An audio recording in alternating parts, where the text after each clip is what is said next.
Hello, everybody. So today is the last lecture day of class. So wrapping up things. It'll probably be a short day here. Just a few. We've covered all our major learning objectives. There's still a lot that can be covered in the subject. There's always more to learn. And it's a development thing, so it's constantly being updated as well and changing.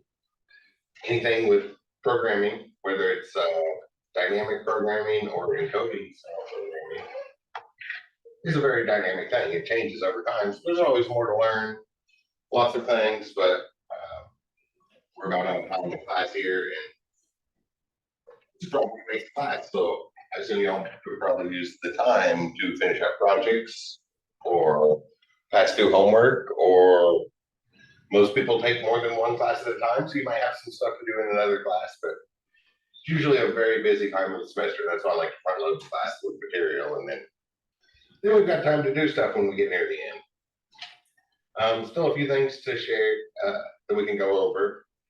By the way, your office door. What's that? Your office door is open. Oh, thank you. I should close that. I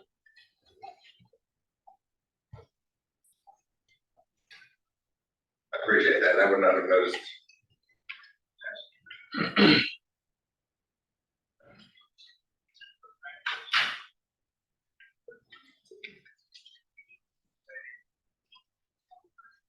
Not good to leave my office door open. New equipment came in yesterday. So the equipment for the VR lab came in yesterday. Oh, So nice. you're in the game dev class, so we're gonna do that in module 7 is where I stuck it in there. That'll be I'm interesting. excited. Hopefully we'll have a dedicated room to it by that point. But they just finished the construction on all the new medical wing stuff. So I'll wait till everybody gets back in their newly remodeled locations to see what rooms are empty and stuff. So they're done with construction, really? Finishing touches. Yeah, like baseboard and any scratches that showed up on the paint. Yeah, down to the finishing touches. So people are moving back into offices. So yeah, all of that we'll have all the parking lot back soon and all sorts of good stuff happening.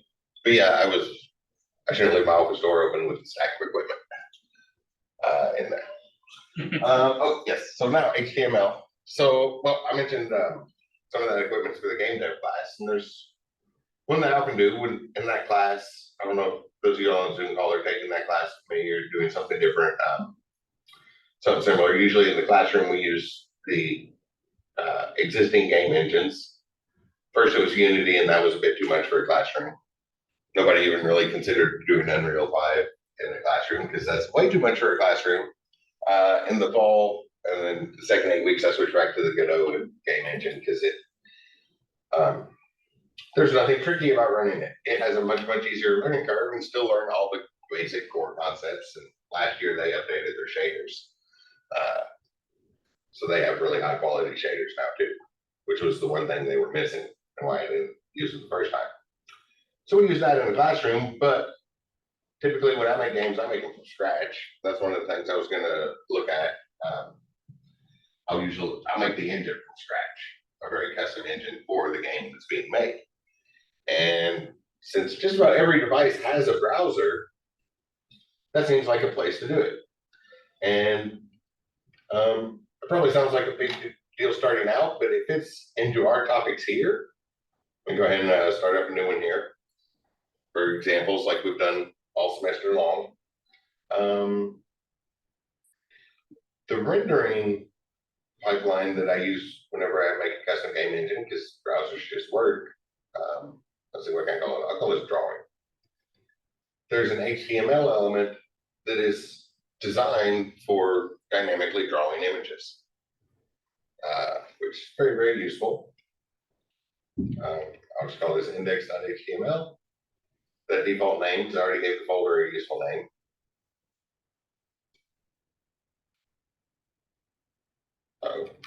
predictive text, and I get that. There we go. So there's an HTML element that can be really useful. I use it for that, but has lots of other uses anytime we're doing things with graphics. And that'll be the canvas element. So opening and closing tags, those should look pretty familiar by now. And well, I'll just do it this way. We don't need to put anything inside of here. Let's give it a height and a width. Width equals, I don't know, 500 pixels, and height equals 300 pixels. It's kind of randomly chose some numbers. So it's the size of a drawing surface. Right now we won't see anything. I don't know why I just went to the browser. I have to go to the file loader. I suppose I could type that in, but it seems odd typing a file path, a local file path into the browser address bar. This one. So yeah, there's nothing to see when we first bring it up. You can hover over it and see the space that it takes up. But the canvas element is used for dynamically drawing with JavaScript. So we'll need a JavaScript file here. Open a new file and save this in the same spot as drawing.js. That sounds like a good name for it. And then go ahead and link those two files together. So in a script tag, we'll set the source of the script to that other file.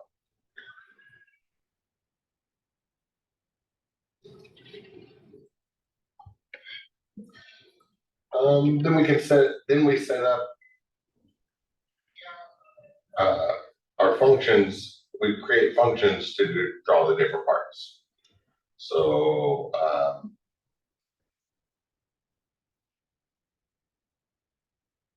I'm just going to call this start, and I'll call it an unload function. First thing we need is a reference to the element itself. So our canvas element will need an ID or some sort of selection that we can choose by. I would just go with an ID. Canvas. That's seems like a good name. So we'll create a variable. Let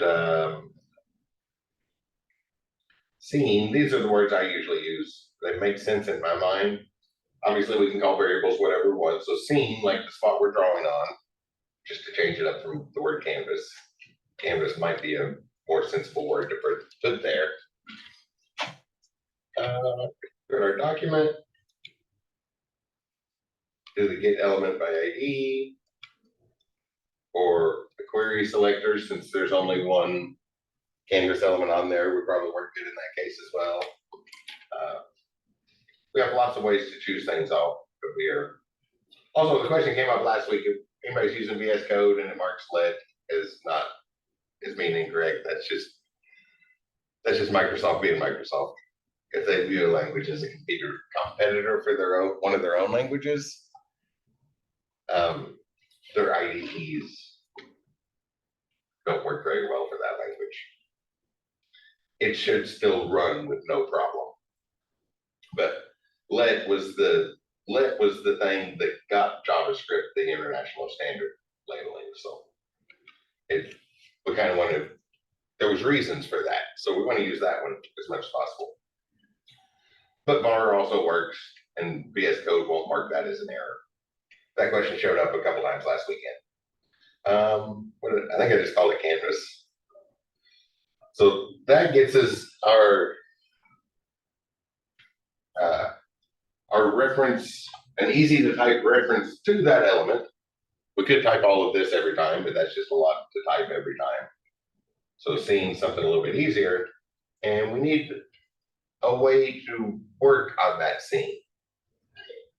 So I often go with the word sketch. It just makes sense in my mind. This is our drawing tool. You can think of it that way. We have the scene, which is the thing we're drawing on, and sketch is the tool we're drawing with.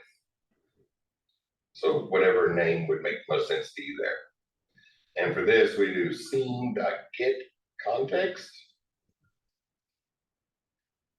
And it'll be 2D context. There's not a 3D context built in, since we have to explicitly say it's 2D. I assume there's always been plans to. It is not actually difficult to make the 3D viewport. It's copy and paste code, but basically if you need a 3D viewport, we have this cube, like a cube that represents an area of space. Is that showing up on the board? Try to draw it darker. So we take some area of space,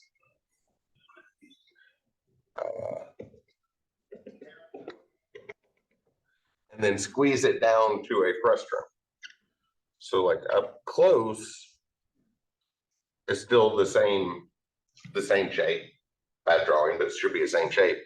And then the back side is a much smaller shape. So think of it like a pyramid with that's just cut off somewhere, so it's still sort of a four-sided shape.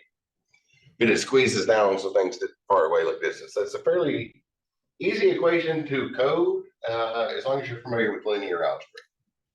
If you're not familiar with linear algebra and working with coding up equations for that would involve matrices and vectors,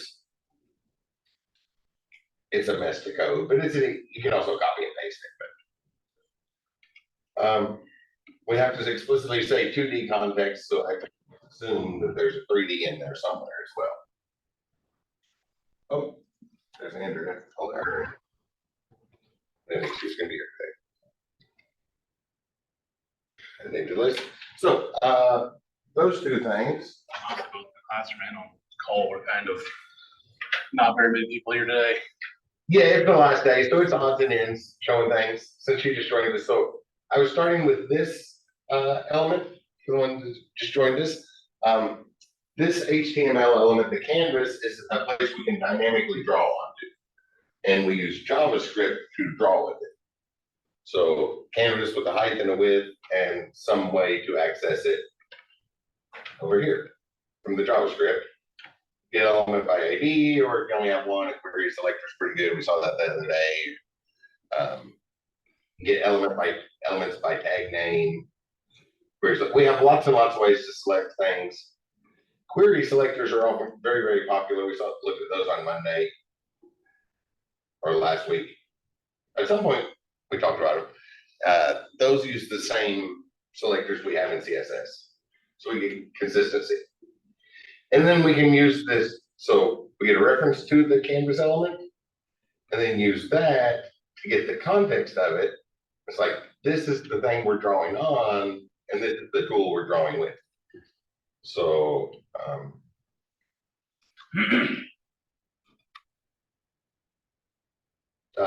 begin path, everything's written in camel case. So lowercase first letter, jam all the words together, and then capital letters afterwards.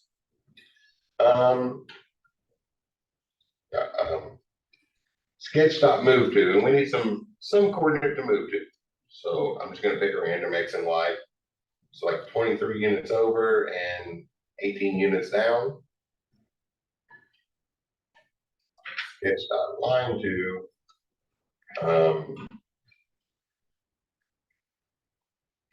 234 units over and 123 units down. I'm going to come back and put some extra things, but for now, I'm going to say sketch.stroke, which is the command that actually draws the line. And then we want to close that path. Because if we don't close the path, it's like if we when we leave a file open, if we're writing a file while programming and leave it open, other things are going to get written to that file. If we don't close the path, whatever image we draw next is just going to get added onto it. So it gets sort of combined together. Oh, and then we need to call that function. So I just called it start.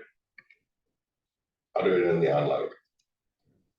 So in the body tag, onload. So whenever the load the page event happens, we can just call that start function.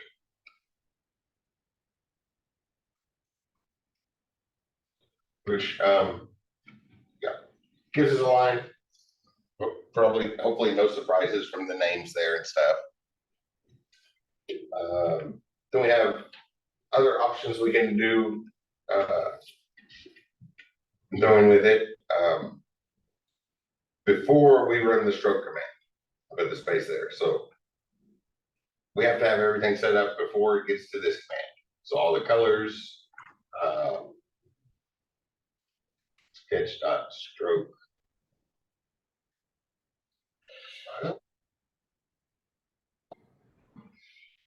Stroke width.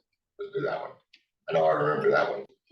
Stroke width is so many pixels wide, so like 4 pixels wide. Sketch dot. I think it's color. Let's try to just a color.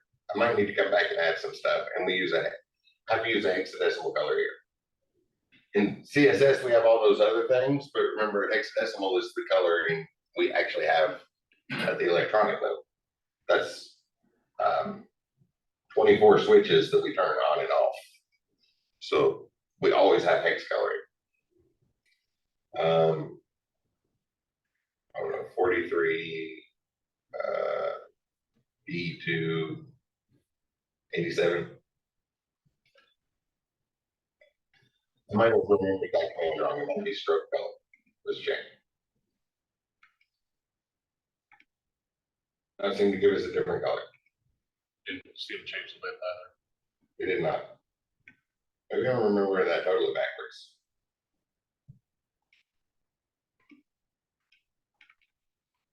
And you can also see that exceptions are somewhat handled in there. Because there's clearly an error, and it's not showing an error. Let's see what the predictive text says here. Sketch dot stroke color.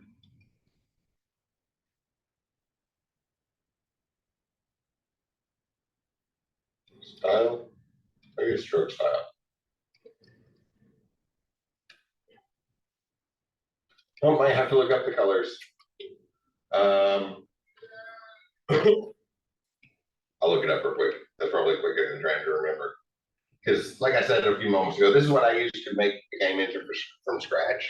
Usually, when I make a game, I start from scratch and make an engine custom for that game, and use this as the drawing element. That way, it runs on a browser, so it works in everybody's page. Line width on canvas element. That's close. I can't see the spell stuff today, but oh, line width. Would have I wasn't even close with the guess. And what's color?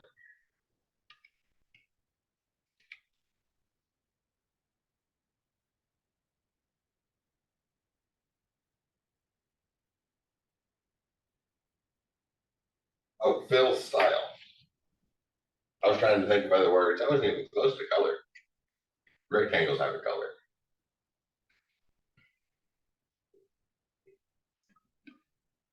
Fill style equals a color, so we can use names or hexadecimal. If you're heading into software development, in general, you probably want to be a little bit more familiar with hexadecimal colors because that's what we always have. So let's see, line width and fill style. Is that what it was? Might be line style. Didn't change the color though.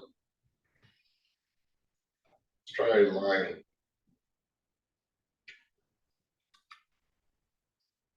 Line style or just style? No, line style didn't work. And we have the ability to look it up, but I just kind of want to go through this with style it. Oh.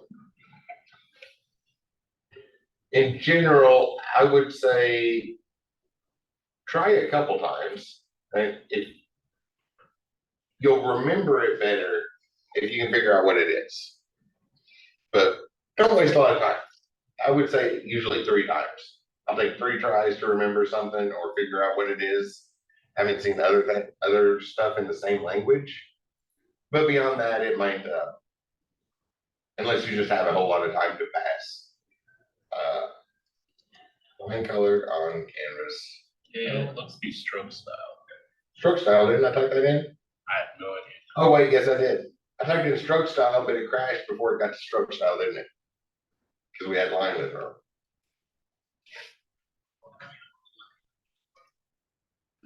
There we go. So, lines, let's look at an arc. There's basically 2 things we can draw. We'll start another path.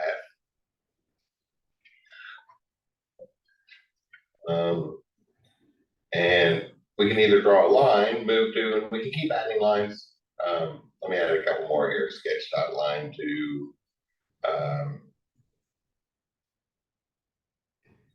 208.41. Sketch dot line to 222. 192.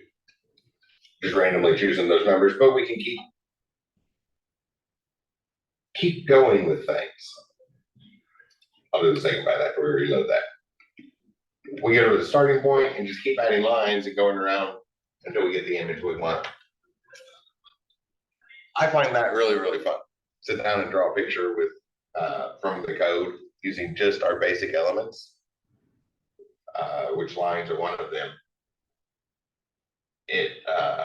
It does take a little while though. But a common thing to do for like, well, I use it for game engines. I also use it to make a web application, a graphics application, normal drawing stuff, and just drew all the lines here because right-click notice there is a save image as, so we can save the image right from it, or just download the instructions. But our other basic element, we start another path, is an arc.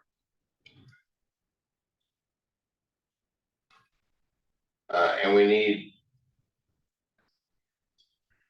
the same numbers we had for, we saw for a circle, right? We need the center and then the radius, but then we also need to know how far around the circle we go. So I'll put it, let's see, 345 over, 122 down, and maybe a radius of 12. But then we need two more numbers because it's not a circle, it's an arc. It's part way around a circle. And this one, some of y'all may not have seen before. Has anybody had a trigonometry class?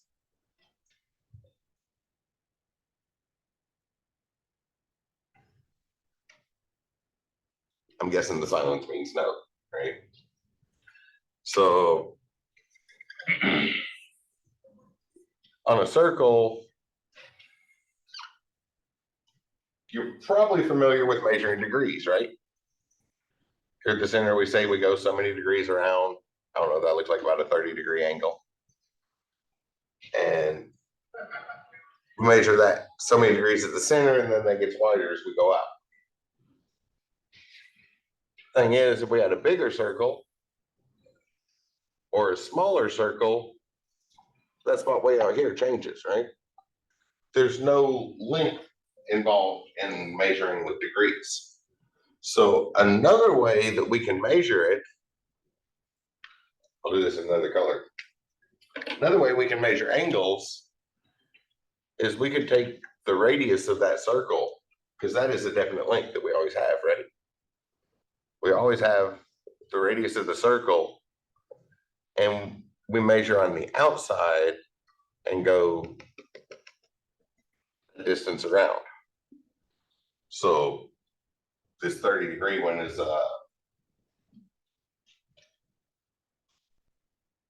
I don't need to get into the math, but it gives us a way to measure the angle that includes the length that is going to be covered, because it's based off the radius of that circle. So another way to measure angles you may not have seen before, and that is typically the angle measurement we have to enter into computers.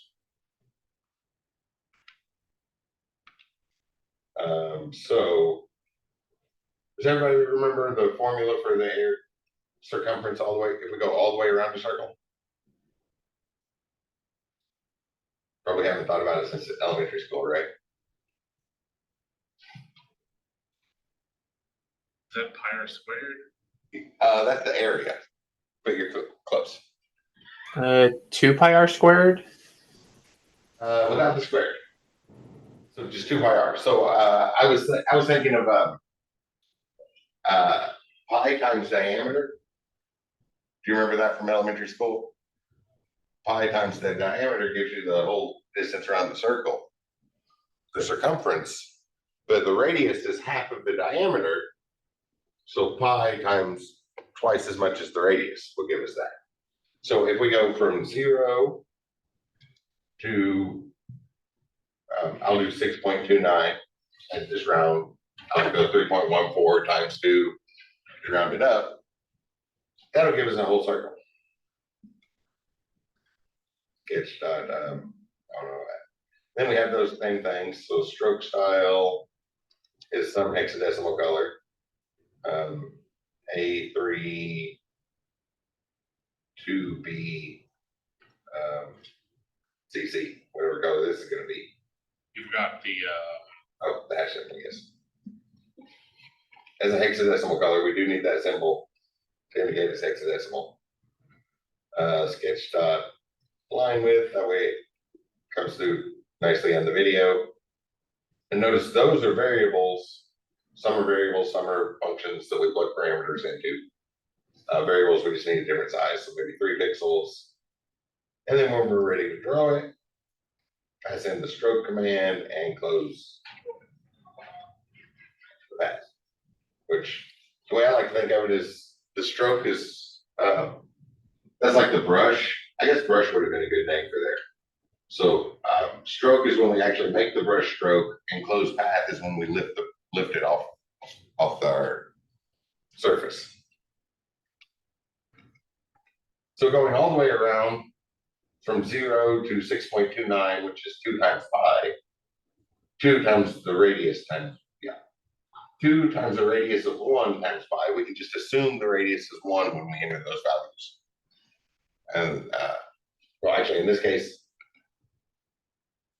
our radius is 12, so it will calculate it. When you figure out those radian values, assume the radius is 1, and then it will adjust it to whatever size it is. Or you can go halfway around the circle, would obviously be just from 0 to pi. Because that gives us the bottom half of the arc. If we switch those, go from pi to 0, we get the top half of the arc. I guess, and that's coming back to the like 360 degrees equal to 0 degrees. Going around the circle, so 6.29 is equal to 0 again. But if we put it on that first one, if we put 0 to 0, it wouldn't give us anything. Not really a way to fill in a circle without a loop. We're going to put that on here. One more sketch, or a couple more. Begin path, and maybe a for loop or while. Radius is, maybe we start at 15, while radius is bigger than 1. Sorry, wrong syntax. Trying to do that in Python. Radius is bigger than 1. There's a curly braces. Not Python syntax, like I started typing. We'll draw an arc. Sketch.arc with some center point. 222, 222. And a radius of whatever we're currently at. And I went 0.3 to 1.89. Just some portion of a circle there. Then we can make our radius a little bit smaller.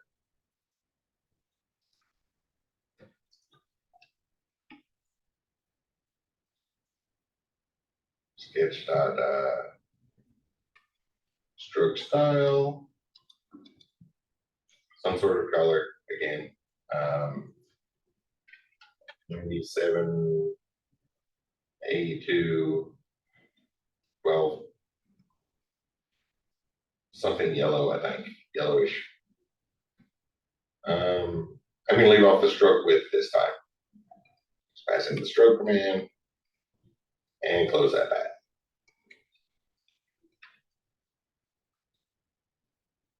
So at this point, our stroke width should be 1. Maybe I'll go ahead and type that in. Sketch dot line width equal to 1. Make sure we have that for a point I want to express. Zoom in on that. Notice how it filled in that arc. When it got close to the center, it looked pretty thorough. Did that come through the video okay? See how it's a little, some spots got missed. 1 pixel in the code does not line up to 1 pixel on the screen. So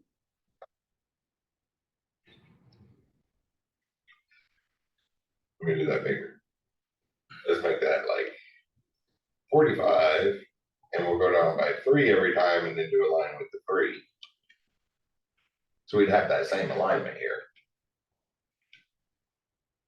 See how there's little white spots in there and the lines didn't match up perfectly?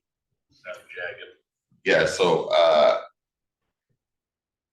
pixel in 1 pixel in the code does not match up with 1 pixel in the screen, on the screen.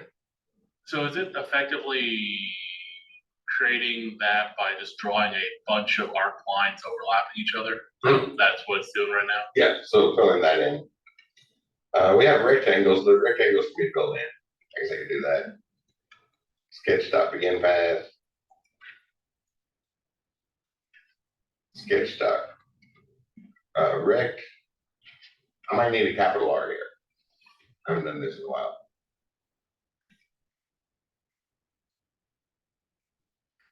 We do Philip.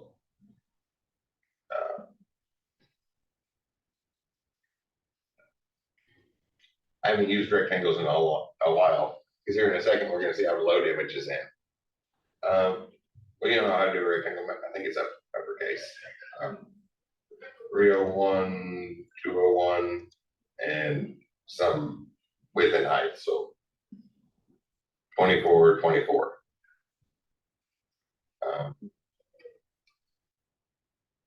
Sketch dot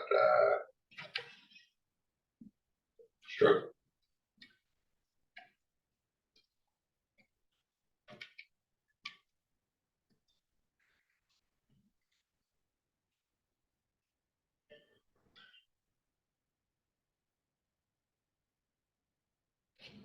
Open in like that. Let me switch that to fill.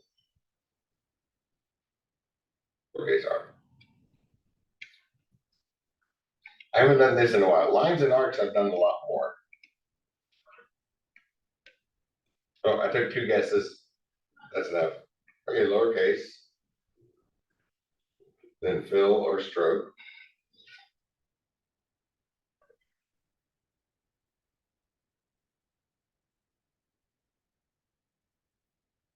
Do not save it. Rectangle requires 3 numbers, so the starting point, and then the height and the width. What else do they have on here? Go back to the thing. Your code.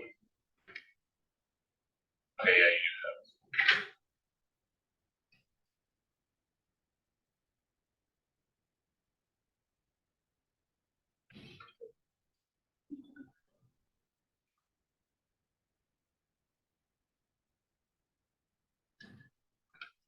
Why did that not draw? Well, let me pull up this reference to it. We got that. And oh wait, I'm gonna do.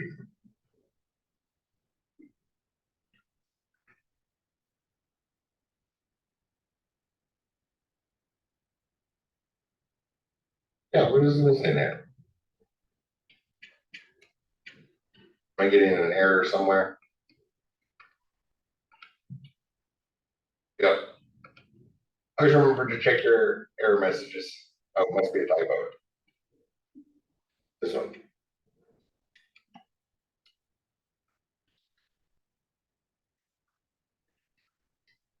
S is not defined.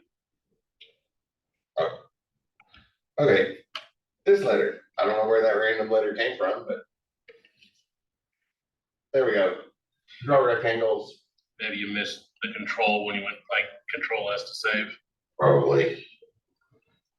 Oh, that's probably why I didn't load the first time then, because I didn't actually save it. That would make sense. So I sometimes find it really fun to use lines and arcs. We always have those in our programming languages, just draw from scratch. It'll be a little time consuming. Instead of use this for game engines. So obviously we can load in images as well. There's a caveat to it. Let me open like Microsoft Paint and make a quick image. So I'll delete this and make it a little quickly draw something. Crown, that'll work. Grab like a crown and draw a little character like we'd have in a game.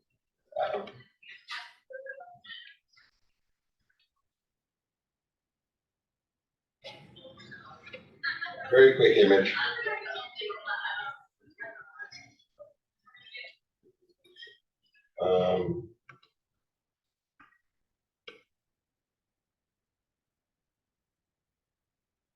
So yeah, you'd probably do it with a better image than that, but something quickly drawn, stick man or something, and into drawing. Person, what that was supposed to be. So to load that in, the web page has to already know about it.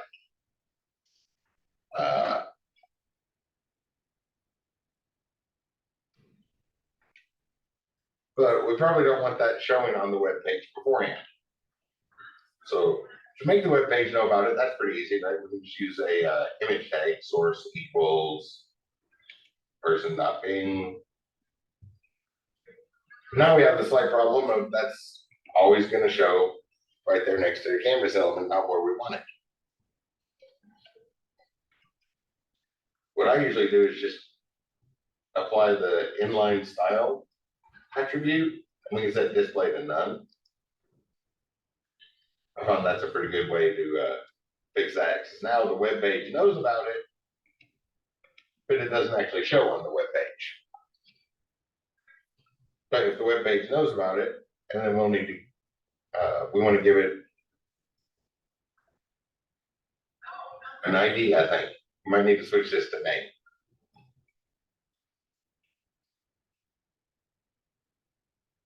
I can use this as the rendering surface for making game engines, but I also copy and paste from the previous one I made a lot too, or use the previous one. So that might need to be a name. And then we can come on here, sketch.begin path, sketch.draw image. It's a nice easy one. And we need coordinates for it to draw. So what point is it going to draw from? And the starting point is the upper left corner of that thing file. So I think that was 350 over and 23 down. And then what image, and this is, we give it either the ID or the name. I think ID. And notice how it's entered like a variable. I might need to change it to the name attribute, but whichever one it is, it gets entered as a variable here, which seems a little odd. But our web page has to know about it first. Sketch goes back. Because we don't have to make any strokes on this one.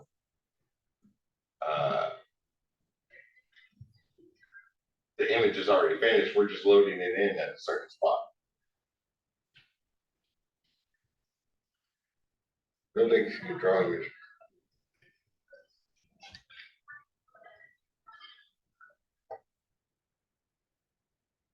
Maybe it is name. So here's our options. So we can do a CSS image, those ones we load in with URL, which is fine with Zoom thumbnails. Get those out of the way. HTML or SVG. We saw SVGs the other day. Or we can load in a video frame.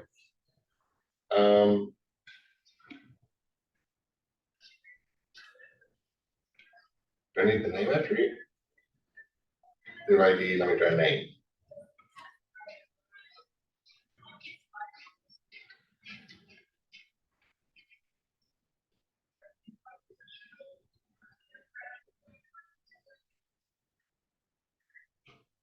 Oh, that was 2 guesses. So once again, take a couple guesses. You'll remember stuff a lot better. But don't waste like all day taking guesses. Oh, I did it backwards. Image and then the position. I think I do need to go back to ID. Let me go back to ID, what I thought it was the first time.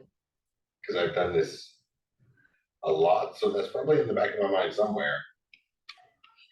We want to draw that person image at those coordinates.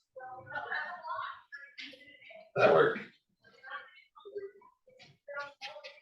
And that's that last one there is sort of how I greenlight it is on like the game development pathway to software development. That's how I build the rendering pipeline for my or start the rendering pipeline for my when I make custom game engines.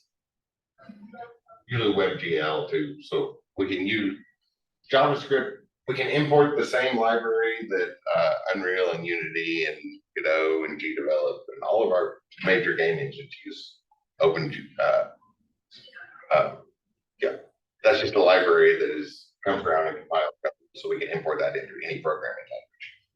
So you can use WebGL here and get full graphics, but you have to start from scratch.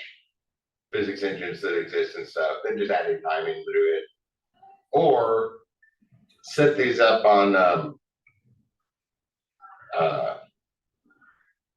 clicks. So have a little place where somebody enters parameters for say color and width and all the other things we have, and then you click and drag your mouse, and then that line gets drawn from that mouse click to make some graphics editing software. Then you just need a way to save it, which isn't too complicated, but it is definitely beyond the scope of this course. An element to draw things. So if you have something you want to dynamically draw, how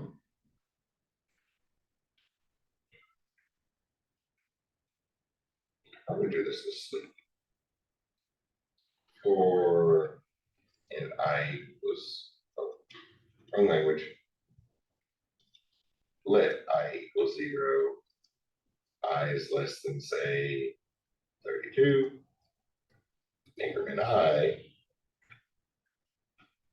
and then all this.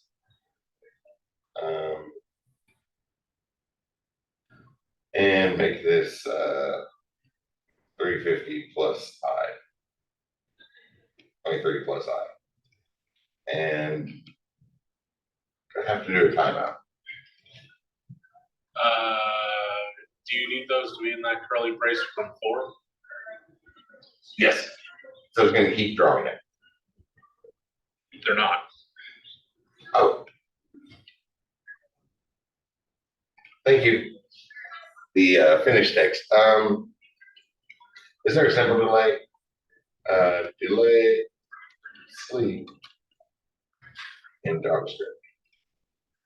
I usually do a more complicated version. I think I have to do a timeout, don't I?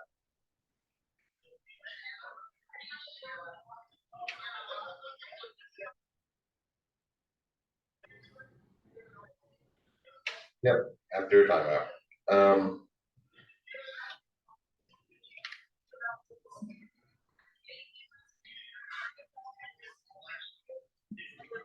That's all it would take to move it. It's gonna be a lot, we have to start doing something a lot more complicated in order to move it. Hopefully y'all see the logic there. Cause I didn't want to spend a tremendous amount of time on that, just introduce you to the element. And then y'all can start clicking around and playing with stuff. Any questions about that? At least like starting ones. Timeouts are a little bit, we have to set that up as a function and then just keep calling the function every so many pulses of the clock. We can't actually put somebody else's computer to sleep. Is the problem with sleep in JavaScript.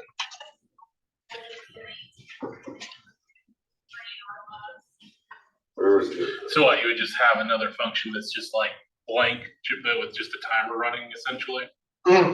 Yeah, so it's something called a timeout. I guess I put it here. So like clock equals timeout. Just a little bit, since you're asking. Down here. So I'm going to grab that image one, with that, and move it down to another its own function. Function move.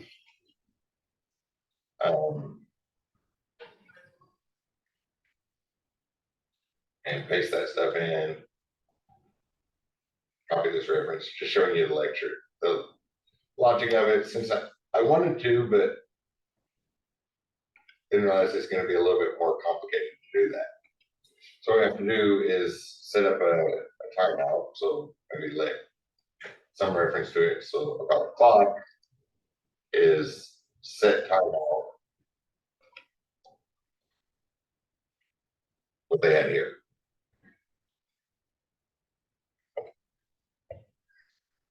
Set timeout. That's not really clear. I mean, if it's too much, that's fine. It was just. Yeah, I was you may- hoping that might be clear. We just need the name of what function it runs. So But effectively, you just have it call another function that just kind of sits there and does nothing for a few seconds. Right? yeah, so this same one. I'll do 84 milliseconds. That's the speed of a Walt Disney animation. And we're only moving a few inches.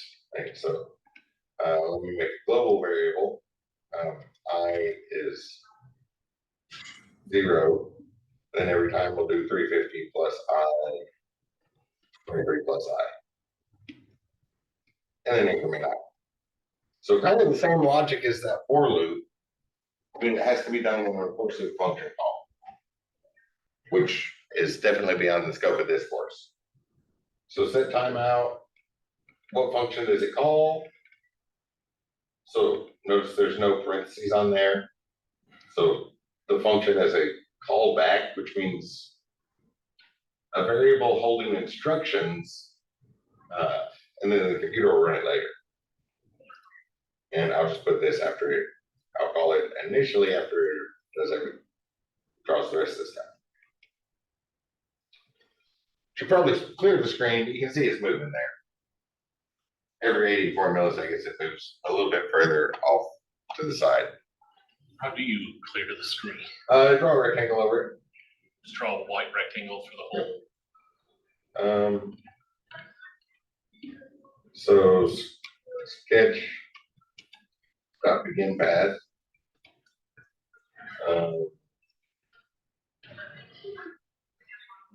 Sketch dot rect from 0, 0 to scene dot width, scene dot height, sketch dot fill.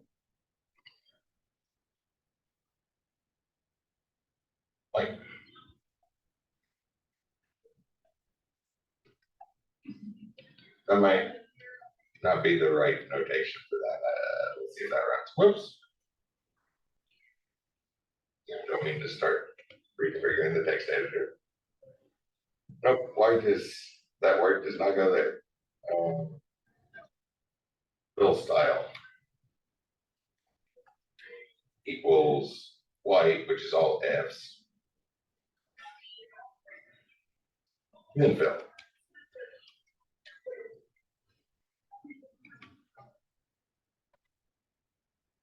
You just draw a rectangle because we're not saving the previous step. When we draw something new, it's gone.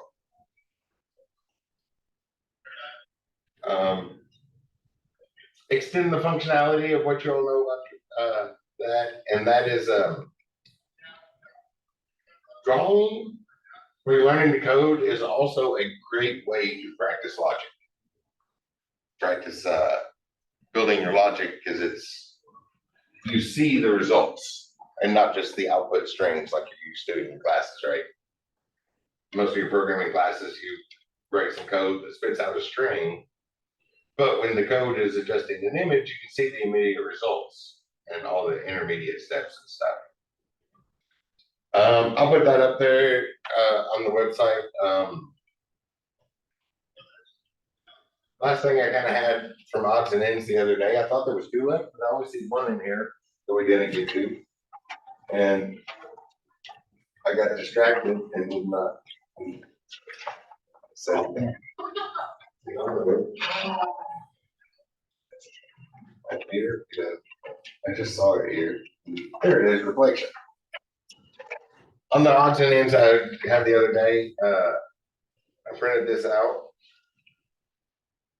I've never really found a lot of use for this, but it has existed since the original HTML. The very first draft of HTML included it, and it's still around. So I suspect there are uses. I've just never stumbled across any of them, but might as well share it with you all then. So I'll put a couple paragraphs. This will be a regular paragraph. These words go forward, go in the normal direction. And another paragraph here.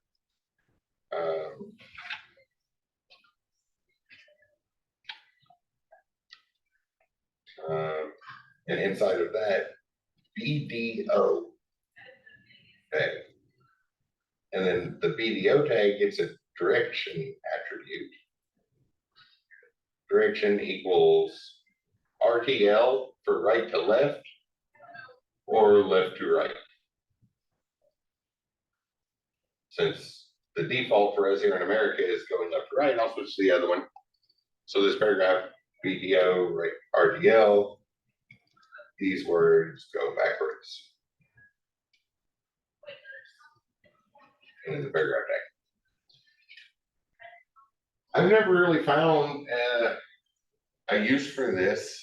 A couple years ago, I did this example that took out a whole page. We didn't necessarily need to go through that, where I went through the CSS. I was sitting in office hours at a coffee shop at Heine Brothers, so I had to sit there the whole hour. And I tried to make it look like a mirror, put a silver background. I wrote some words and then wrote the words again and gave them a silver background and like a brown border. Did some little illumination tricks that we haven't seen. So it kind of looked like a mirror and the words were reflected. But that was just after thinking really, really hard, trying to find some reason to use it. But this was in the very first draft of HTML, and it's still around today. So they've never even considered removing it. So maybe I think I've just never stumbled across a reason to use it, but there's obviously reasons to use it out there somewhere. Otherwise, it probably wouldn't still be there. I'd have to guess random sites doing their own personal shenanigans. Like I could see like things like SCP maybe using it. Yeah. That might make sense. But I've never seen it on like, there's something like that, you know, like some sort of thing that people do. Yeah, what I finally come up with was I gave it a silver background and a fancy brown with street border, and then like sort of illuminated it with the words darker. Illuminated the silver background so it looked like a mirror, but you'll notice the letters don't turn around. So even trying to do a reflection looking image, the letters are still forwards. It just puts them in the other direction.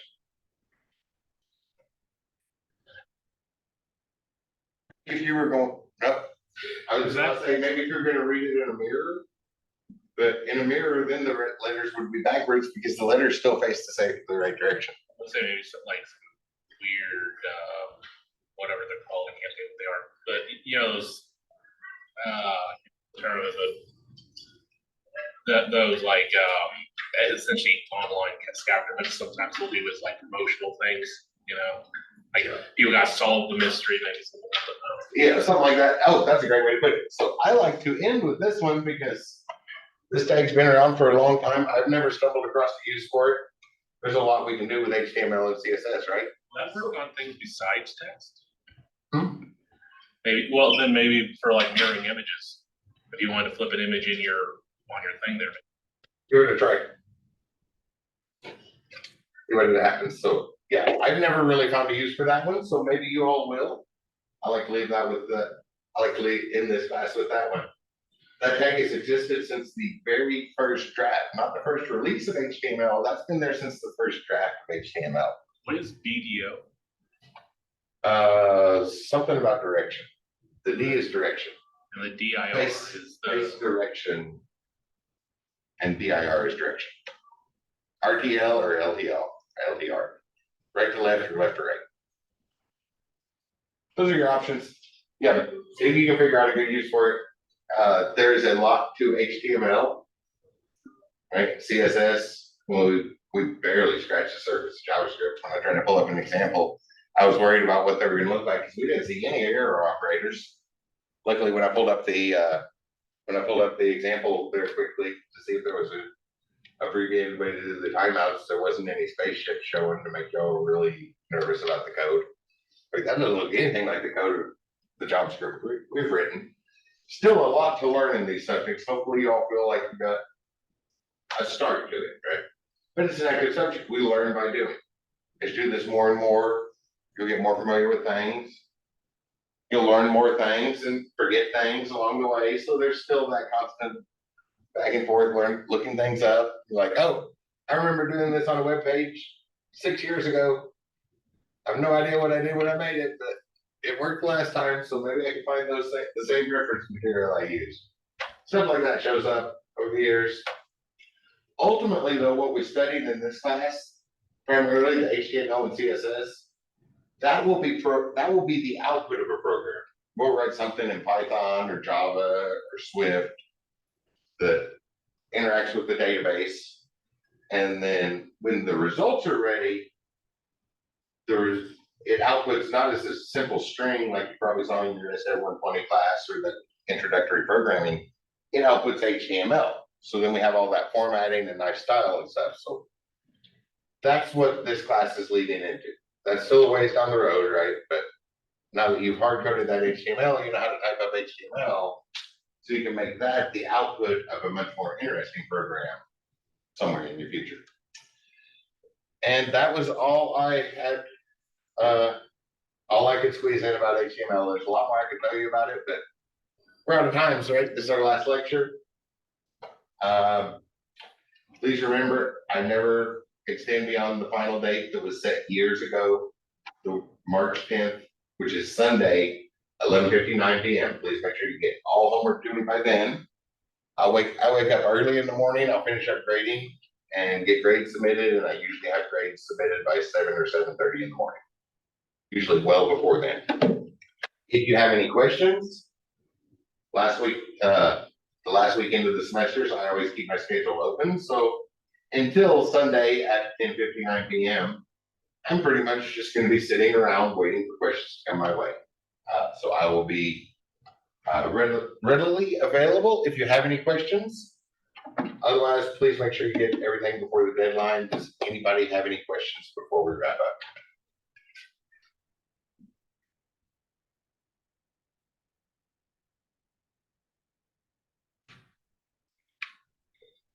Okay, I assume 5 seconds of silence means no questions, but probably enough time to unmute or start typing in the chat. I don't see any little dots there. So if you have any, let me know. Otherwise, thank you all for making this such a great, smooth running class. Y'all have a wonderful spring break, and I will see you around.